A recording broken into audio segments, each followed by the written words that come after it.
Hi friends, அனைவருக்கும் வணக்கம். எல்லாரும் எப்படி இருக்கீங்க? இன்னைக்கு வந்து கல்யாண வீட்டு நெய் சோறு எப்படி செய்யலாம்னு பார்க்கலாம். வாங்க வீடியோக்குள்ள போலாம். இப்ப கீ ரைஸ் பண்ண ஆரம்பிச்சிடலாங்களா? இப்ப தேவையான அளவுக்கு நெய் சேர்த்திக்கலாங்க. அடுத்தது பட்டை, கிராம்பு, ஏலக்காய், பே லீஃப் இதெல்லாம் சேர்த்திக்கலாம்.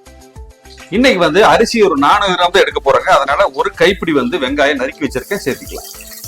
இந்த வெங்காயத்தோட அளவு பாத்தீங்கன்னா ஒரு 100 கிராம் இருக்குங்க. வெங்காயம் வந்து ரொம்ப பிரியாணிக்கு வதங்குற மாதிரி பொன்னிறமா வதங்க வேண்டாங்க.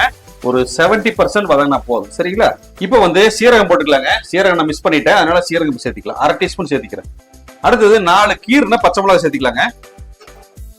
இப்ப வெங்காயம் பாருங்க ஒரு 70% வதங்கிடுச்சு. இஞ்சி பூண்டு பேஸ்ட் சம அளவுல எடுத்து அரைச்சிருக்கேன்.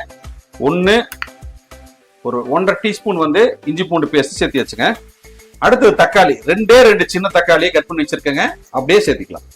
இப்ப இஞ்சி பூண்டு சேர்த்ததுக்கு அப்புறம் தக்காளி சேர்த்து வச்சுங்க. தக்காளி வந்து ரொம்ப வதங்க வேண்டாம், ஓரளவுக்கு தெரியணும், நமக்கு வந்து தக்காளி இருக்கிறத தெரியணும், அதனால ரொம்ப வதக்க வேண்டாங்க. அடுத்தது கொஞ்சமா மல்லி இலைங்க, கொஞ்சமா புதினா இலை. அடுத்தது வந்து ஒரு 10-12 முந்திரி பருப்பு வச்சிருக்கேன், அதையும் சேர்த்திக்கலாம். அடுத்தது ஒரு 2 டீஸ்பூன் வந்து தயிர் சேர்த்திக்கலாங்க. 1 டீஸ்பூன் உப்பு சேர்த்திக்கலாங்க. பாருங்க, இந்த டம்ளர் தானே அரிசி எடுத்திருக்கேங்க. 1 டம்ளர் பாஸ்மதி அரிசி எடுத்து ஊற வச்சிருக்கேன். இதுக்கு வந்து 1.5 டம்ளர் தண்ணி சேர்த்திக்கலாம். இப்போ ஒரு கலந்து விட்டாச்சுங்க. கலந்து விட்டுட்டு நம்ம பாஸ்மதி அரிசியை 1/2 மணி நேரத்துக்கு முன்னாடி ஊற வச்சிருக்கிறோம், அதை வடிகட்டி எடுத்து வந்துடலாம்.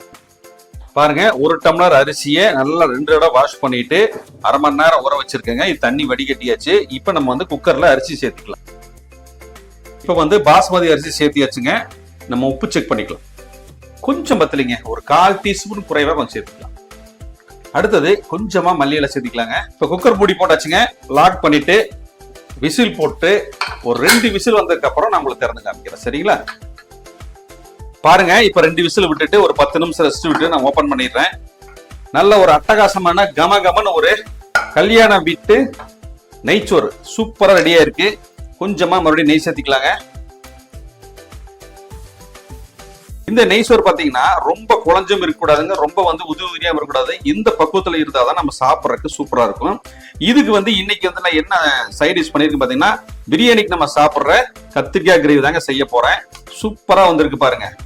நல்ல கமகமன்னு மனத்தோட கல்யாண வீட்டு நெய் சோறு ரெடிங்க. அவ்வளவுதாங்க, ஒரு சூப்பரான கல்யாண வீட்டு நெய்ச்சோறு. ரொம்ப சிம்பிளா உங்களுக்கு செஞ்சு காமிச்சிருக்கேன். ட்ரை பண்ணி பார்த்துட்டு எப்படின்னு சொல்லுங்க. இந்த வீடியோவை நிறைய பேருக்கு ஷேர் பண்ணி விடுங்க. சப்ஸ்கிரைப் பண்ணிட்டு பாருங்க. நன்றி, வணக்கம். அடுத்த வீடியோவில் பார்க்கலாங்களா? பாய்.